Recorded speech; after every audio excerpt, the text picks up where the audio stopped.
যেদিন হিসাব প্রতিষ্ঠিত হবে সেদিন আমাদের পিতামাতা ও সকল ঈমানদারদেরকে ক্ষমা করুন। রব্বানা গফির, এই দোয়াটি পুরোটা পড়বেন।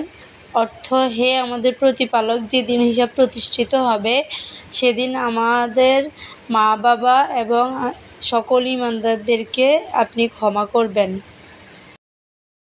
যে ব্যক্তি সূরা বাকারার শেষ দুই আয়াত যথাক্রমে 285 এবং 286 যে ব্যক্তি প্রত্যেক রাত্রে ঘুমানোর আগে পড়বে তার জন্য সেই আয়াত দুটি যথেষ্ট হবে পরকালের জন্য ইনশাআল্লাহ।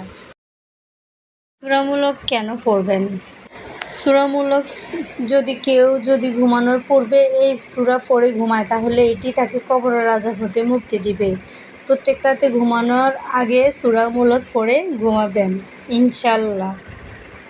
আসসালামু আলাইকুম রহমতুল্লাহি ওয়া বারাকাতুহু। এই ইস্তেগফারটির অর্থ: আমি আল্লাহর কাছে ক্ষমা চাই, তিনি ছাড়া প্রকৃতপক্ষে কোনো মাবুদ নেই, তিনি চিরঞ্জীব, তিনি চিরস্থায়ী এবং তার কাছে তওবা করি।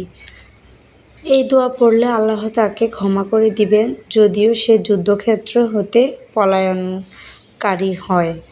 অর্থাৎ যুদ্ধ থেকে পালালে যে পরিমাণ গুনাহ হয় ওই পরিমাণে গুনাহ সমান করলেও এই দোয়া পাঠ করলে ক্ষমা করে দিবেন আল্লাহ তাআলা যদি সে এই দোয়া পড়ে মাপ চায় অথবা ক্ষমা চায়। ইস্তেগফারের ফজিলত। ইস্তেগফারের ফজিলত সম্পর্কে আজকে আমরা জানবো। আস্তাগফিরুল্লাহ ওয়া আতুবু ইলাইহি অর্থ: আমি আল্লাহর ক্ষমা প্রার্থনা করছি ও তার দিকে ফিরে আসছি।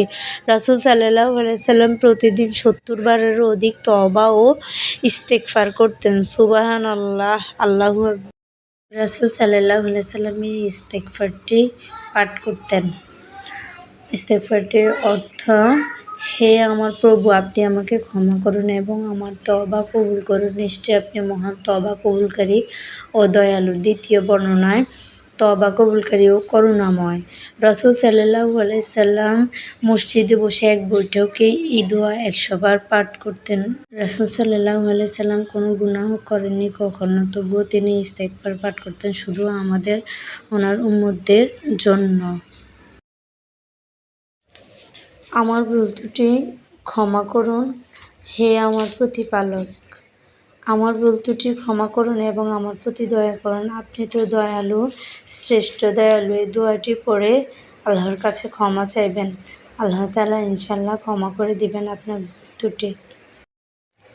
আপনি যদি আমাদেরকে ক্ষমা না করেন ও আমাদের প্রতি রহম না করেন তাহলে অবশ্যই আমরা অকৃতকার্যদের অন্তর্ভুক্ত হয়ে যাব। রব্বানা যালামনা আনফুসানা ওয়া ইল্লাম তাগফির লানা ওয়া তারহামনা লানাকুনান্না মিনাল খাসিরিন অর্থ: হে আমাদের প্রতিপালক, আমরা নিজেদের উপর জুলুম করে ফেলেছি। আপনি যদি আমাদেরকে ক্ষমা না করেন ও আমাদের প্রতি রহম না করেন তাহলে অবশ্যই আমরা অকৃতকার্যদের অন্তর্ভুক্ত হয়ে যাব। আল্লাহর কাছে নিকৃষ্ট ব্যক্তি কারা? নিঃসন্দেহে আল্লাহর নিকট সবচেয়ে নিকৃষ্ট জীব হচ্ছে যারা হক কথা শোনার ব্যাপারে বধির এবং হক কথা বলার ব্যাপারে বোবা, যারা উপলব্ধি করে না।